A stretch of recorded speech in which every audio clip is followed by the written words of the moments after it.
जो पार्टी खुद को दुनिया की सबसे बड़ी पार्टी बताती है, जिसका 11 करोड़ से ज्यादा सदस्य होने का दावा है, जिस पार्टी के नेतृत्व वाले गठबंधन की देश में पिछले 11 साल से और लगातार तीसरी बार सरकार है, जिस पार्टी की अगुवाई में देश के 21 राज्यों में सरकारें चल रही हैं, उसी भारतीय जनता पार्टी का राष्ट्रीय कार्यकारी अध्यक्ष तय होता है तो ज्यादातर लोगों के लिए वो एक सरप्राइज एलिमेंट की तरह सामने आता है।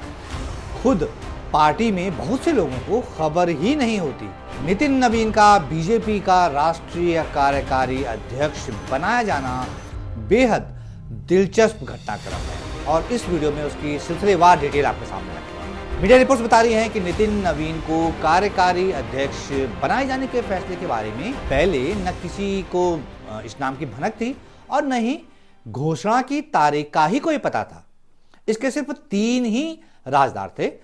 पता चला है कि लखनऊ में मौजूद बीजेपी के राष्ट्रीय महामंत्री अरुण सिंह को गृह मंत्री अमित शाह का फोन जाता है कि राष्ट्रीय अध्यक्ष का नाम फाइनल हो गया है, नितिन नवीन के नाम की चिट्ठी जारी कर दी जाए। अगले 1 घंटे के भीतर चिट्ठी तैयार होकर पार्टी और संगठन के बीच सर्कुलेट हो जाती है। मीडिया रिपोर्ट से पता चल रहा है कि 14 दिसंबर को बीजेपी ने पार्टी के नए कार्यकारी अध्यक्ष के तौर पर नितिन नवीन के नाम का ऐलान किया। 2020 से जेपी नड्डा पार्टी के राष्ट्रीय अध्यक्ष थे। 2024 में उनका कार्यकाल खत्म हुआ था, तब से वे एक्सटेंशन पर थे। लेकिन बीजेपी के कार्यकारी अध्यक्ष का फैसला आखिरकार हुआ कैसे, ये एक रहस्य है।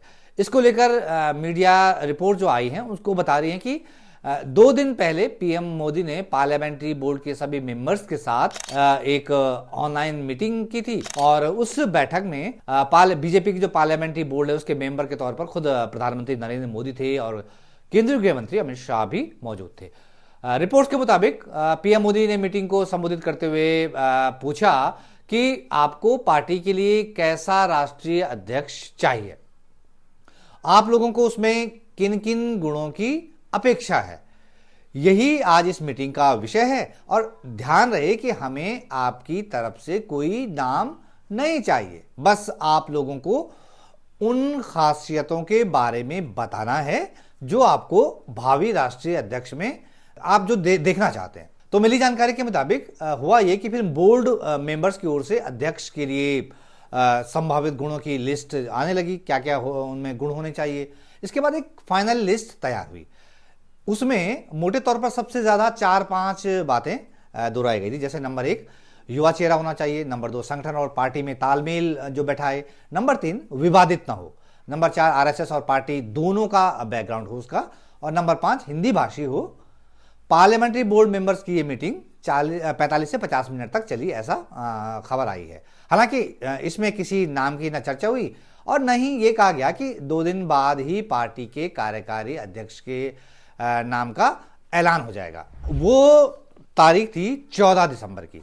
मीडिया रिपोर्ट्स में के मुताबिक उस तारीख को यानी 14 तारीख को शाम 4 बजे लखनऊ में बीजेपी के राष्ट्रीय महामंत्री अरुण सिंह एक कार्यक्रम में शामिल हुए थे। तभी उनके फोन की घंटी बजती है। दूसरी तरफ से केंद्रीय गृह मंत्री अमित शाह की आवाज थी। उन्होंने कहा कि फौरन पार्टी के नए कार्यकारी अध्यक्ष के नाम का लेटर तैयार करवाओ और इसे फौरन सर्कुलेट भी कर दो। हमारे नए कार्यकारी अध्यक्ष नितिन नवीन हैं। 1 घंटे के भीतर चिट्ठी तैयार होकर सर्कुलेट भी हो गई। मीडिया रिपोर्ट्स बता रही हैं कि नए कार्यकारी अध्यक्ष के ऐलान से पहले सिर्फ पीएम मोदी, गृह मंत्री अमित शाह और संगठन महामंत्री बीएल संतोष को इसकी जानकारी थी। जिस दिन नितिन नवीन के नाम का ऐलान हुआ, जो घोषणा हुई, उस दिन पीएम मोदी और संगठन महामंत्री बीजेपी के बीएल संतोष जो हैं वो गृह मंत्री अमित शाह के घर पर मौजूद थे।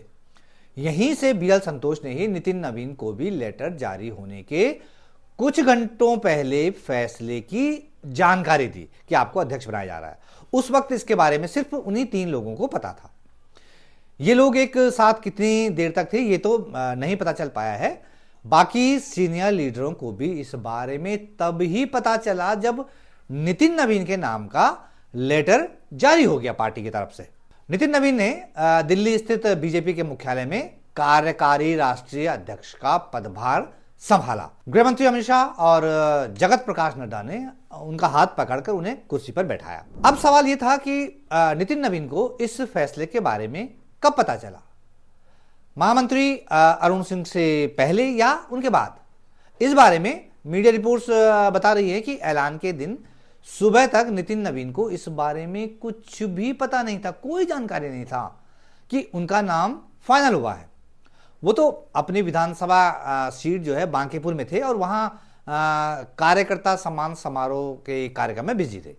इसी दौरान दोपहर 2 से 2:30 के बीच करीब उनके पास जो है वो संगठन महामंत्री BL संतोष का फोन आता है दिल्ली से, और वो कहते हैं कि फौरन आप जो है वो दिल्ली आ जाइए, आपका नाम राष्ट्रीय अध्यक्ष के लिए तय हो गया है। अब मीडिया रिपोर्ट्स से पता चल रहा है कि इससे एक दिन पहले जो हुआ वो भी कम दिलचस्प नहीं था, यानी 13 दिसंबर की बात है। 13 दिसंबर को करीब 3 बजे पार्टी के राष्ट्रीय कार्यालय में एक बैठक हुई। बैठक बीजेपी के सीनियर लीडर विनोद तावड़े के नेतृत्व में हुई और इसमें राष्ट्रीय स्तर के सभी प्रवक्ता थे बीजेपी के। इसमें सभी से यूपीए अध्यक्ष और राष्ट्रीय अध्यक्ष को लेकर कोई भी बयान देने से बचने के लिए कहा गया, प्रवक्ताओं की बात कर रहा हूं। और यह भी कहा गया कि राष्ट्रीय अध्यक्ष के चुनाव को लेकर कयास भरे बयान से बचें। हालांकि मीटिंग में पार्टी के राष्ट्रीय अध्यक्ष के न तो नाम पर कोई चर्चा हुई और न ही घोषणा की तारीख पर ही कोई बात हुई। यह जरूर कहा गया था कि यूपी अध्यक्ष की घोषणा के 1 घंटे के बाद से लेकर 1 महीने बाद तक कभी भी पार्टी के राष्ट्रीय अध्यक्ष का चुनाव हो सकता है। मीडिया रिपोर्ट से पता चल रहा है कि सबको यही लगा कि खरमास के खत्म होते ही पार्टी को नया अध्यक्ष मिल जाएगा, क्योंकि खरमास चल रहे थे। क्योंकि बीजेपी का राष्ट्रीय अध्यक्ष बनाने की एक प्रक्रिया होती है, उसे पूरा करने में 3-4 दिन तो लग ही जाते हैं। लेकिन दुनिया के सबसे बड़े लोकतंत्र भारत में दुनिया की सबसे बड़ी पार्टी होने का दावा करने वाली भारतीय जनता पार्टी ने अपना राष्ट्रीय अध्यक्ष तय किया, तो मीडिया रिपोर्ट्स की माने तो न तो पार्टी के राष्ट्रीय कार्यालय में ही कोई औपचारिक बैठक हुई इसको लेकर और न ही कोई नोटिफिकेशन जारी की गई इस सिलसिले में। हालांकि जब जगत प्रकाश नड्डा का नाम आया था तो पहले ऐसे ही हुआ था उनका नाम भी, जब वो कार्यकारी अध्यक्ष बने थे। उस समय अमित शाह गृह मंत्री बने थे और उसके 1-2 दिन बाद ही नड्डा को कार्यकारी अध्यक्ष बना दिया गया था। फिर 6-7 महीनों बाद जब वो स्थायी अध्यक्ष बने तब पूरी प्रक्रिया की गई। अब एक सवाल यह भी आता है कि जो बीजेपी का राष्ट्रीय कार्यकारी अध्यक्ष होता है उसके पास कितनी पावर होती है। तो आपको बता दें कि नितिन नवीन जो है अभी तक स्वतंत्र रूप से कोई फैसला नहीं ले पाएंगे। कार्यकारी अध्यक्ष न तो टीम से किसी सदस्य को निकाल सकता है और न ही अपनी टीम में नया सदस्य जोड़ सकता है, मतलब वो पुराने स्ट्रक्चर के साथ कोई छेड़छाड़ नहीं कर सकता। जो काम या जो प्रोजेक्ट चल रहे हैं उसे उन्हीं की निगरानी में करना और बैठकें करना होगा। हाँ, लेकिन पुराने अध्यक्ष कुछ वक्त तक उनकी मदद करेंगे। जिन फैसलों पर काम चल रहा है उन्हें नए अध्यक्ष को डिटेल में बता सकें, ताकि ऐसे में उनका कुछ हद तक ही दखल रहेगा।